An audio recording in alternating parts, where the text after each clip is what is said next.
The landlady said that she managed the property on behalf of the owner who had moved abroad. The house had been vacant for a while before she put it on the market, and the first tenant to move in was a young woman, a student like Pearl. She moved in alone, stayed barely a month, and left without a word, abandoning her deposit entirely, not even asking for it back. After she left, the landlady came to inspect the property and noticed something she had not seen before. A crack running along the base of the front wall, a long split in the concrete about 15 centimeters wide enough for a small person to squeeze through into the crawl space beneath the building. She called her nephew, a lean young man, to investigate. He crouched down, pressed himself through the gap, and disappeared into the dark underneath the house. Then he called out to her. Inside the crawl space, he had found an altar, a small wooden table covered in figurines of traditional dancers and spirit dolls, surrounded by dozens more arranged across the ground in every direction, filling the space beneath the house like a silent congregation. He gathered as many as he could carry out through the gap and brought them to the landlady. That night, she had them taken away and discarded. But in the middle of that same night, her nephew, who had gone to sleep in his room, suddenly ran out into the hallway screaming, then crashed through the glass front door and collapsed in the garden, bleeding badly. When he recovered, he could not explain what he had seen. The landlady had the crack sealed with fresh cement. Within days, it had opened again. She sealed it a second time. It broke open again. She eventually told the repair crew to stop and leave it. Then a family moved in. Parents, children, and an elderly grandmother. The grandmother died inside the house within a month. Shortly after, the parents developed skin lesions across their bodies, weeping sores that would not close, and they died, one after the other. Their children were taken in by relatives. After them, a young couple moved in, devoted to each other, never argued, all was gentle. Within a single week of moving into the house, they began to fight. One accused the other of bringing a woman home secretly. No woman was ever found. The argument escalated until both of them stabbed each other and were rushed to hospital. They recovered, separated, and left. And then, the landlady said, looking at Pearl across the kitchen table, the landlady left, and the thought that had been forming in her mind since she first heard the word altar finally settled into something she could not ignore. She got up and walked to the front entrance. She crouched down in front of the base of the wall where the gap ran along the concrete. She pressed her fingers into the edge. The cement gave way, crumbling slightly at the pressure. The gap was still there.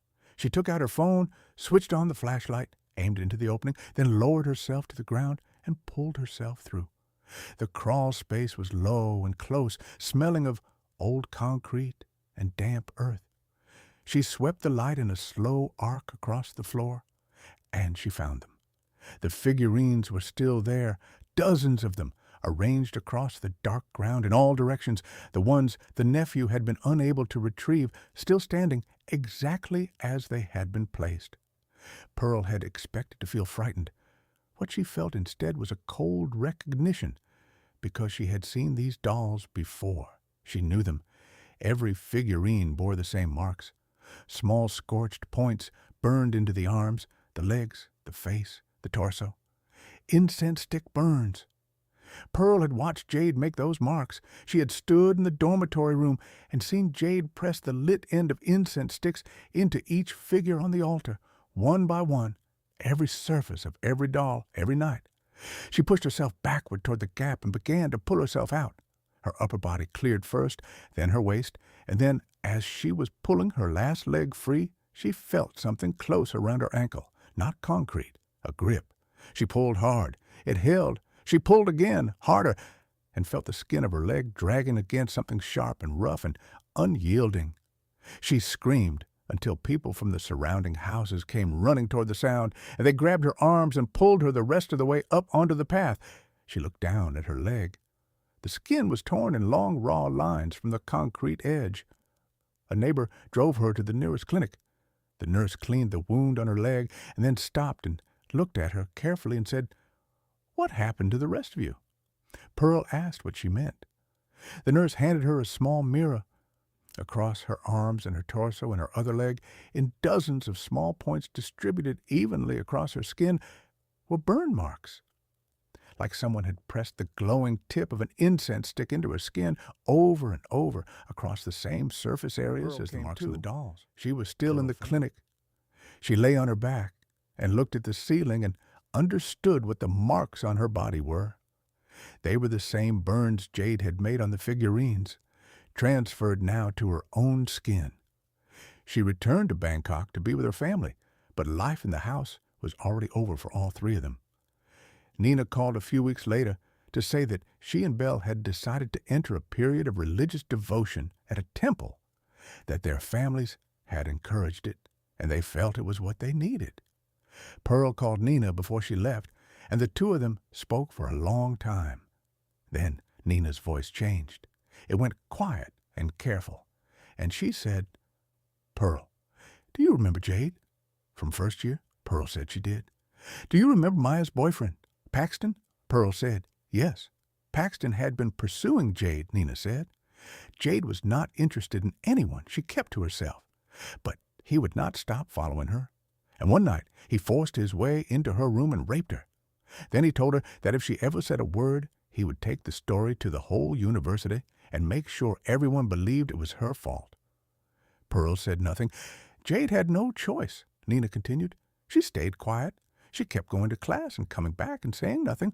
But eventually it reached Maya, and Maya did not ask what happened. She just decided that Jade had gone after her boyfriend deliberately. So Maya came to find her, and she brought Belle and me. There was a long silence. When Nina spoke again, her voice was unsteady. We went to Jade's room. We beat her. We used the incense from her altar. We took the lit sticks and pressed them into her skin everywhere we could reach, her arms, her face, her legs, every part of her.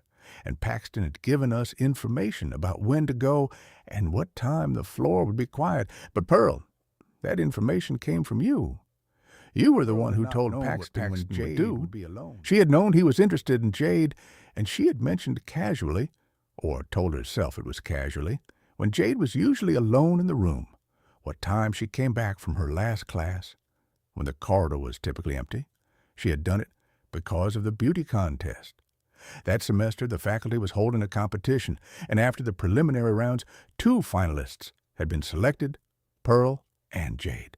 Pearl had been doing well, but she could see that in other people's eyes, Jade was more striking, more memorable. Pearl had told herself she was simply helping a shy boy figure out how to speak to someone he liked. She had not imagined assault. She had not imagined anything beyond an awkward conversation. But when the truth about what Paxton had done to Jade eventually surfaced, much later in fragments, through the kind of gossip that travels through dormitory buildings whether anyone wants it to or not, Pearl had said nothing. She had not told anyone what she had shared with Paxton. She had carried that in silence. Now, on the phone with Nina, she said, "I did not know he was going to do that. I did not know." Nina said, "Neither did Belle and I until we were already there and it was already done." Pearl cried. She told Nina she was sorry. Nina said, "We all are."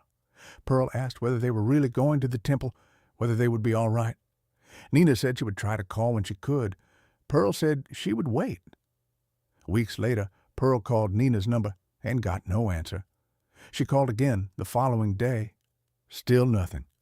Through people connected to Nina's family, she eventually learned that Nina and Belle had both been found dead inside the temple.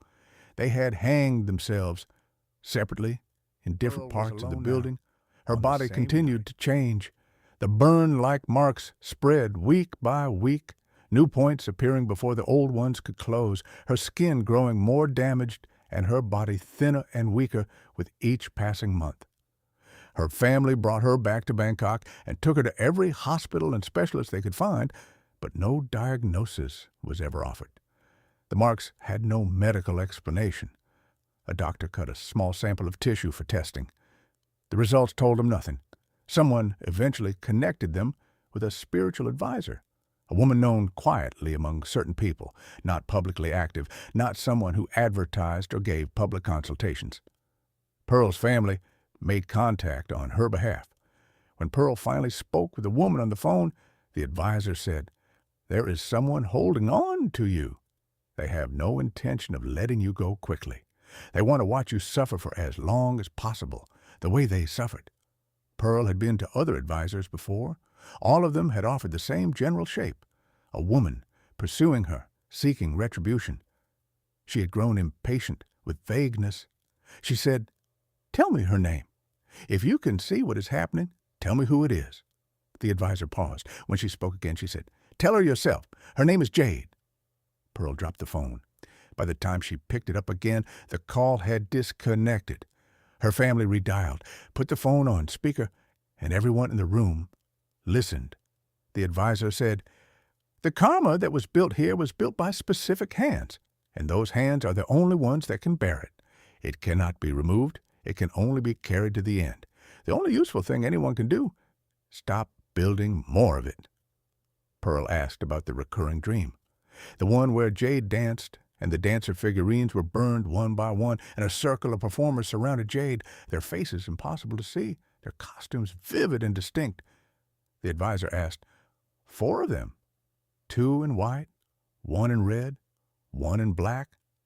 Pearl said, "Yes. The 2 in white are the friends who went to the temple," the advisor said. "The 1 in red is the friend who died in the house. The 1 in black—" She stopped. Then she said simply, Pearl already knew what the black figure meant. Still waiting. She did not ask the advisor to say it out loud. She ended the call and sat in the quiet of her parents' house. And after some time, she began making arrangements. She traced what records still existed from the dormitory and found a home address connected to Jade's registration. She traveled to it. What she found was a property ringed with figurines, dancer dolls placed at intervals all the way around the perimeter, covering the yard and lining the path to the door, dozens of them standing still in the open air like sentinels. The neighbors told her that Jade had died by her own hand some time ago. They said she had done it inside a room where the bodies of people she blamed had been laid out, that she had written across the floor and walls in her own blood, covering every surface she could reach with names, 5 names, written over and over. The blood had dried by the time anyone found it, and the writing had blurred in places, but the shape of each word was still visible enough to confirm they were names, and the people who saw it were certain they did not belong to anyone in Jade's family. Nathan heard all of this from Pearl herself, sitting across from her in her parents' living room, Pearl in a wheelchair, her skin covered in the marks that no doctor had been able to explain, her voice steady, but her body diminished from what it had been. She told him the story from beginning to end without flinching. At the end, she said, "The marks you see, tomorrow there will be new ones. There are always new ones. I do not know how much longer I have. I wanted someone to hear what happened, and I wanted it told." Nathan visited her grave not long after he received word that she had died on the 17th of July. He stood there for a while without speaking. Then he thought about everything she had asked him to say, and he said it.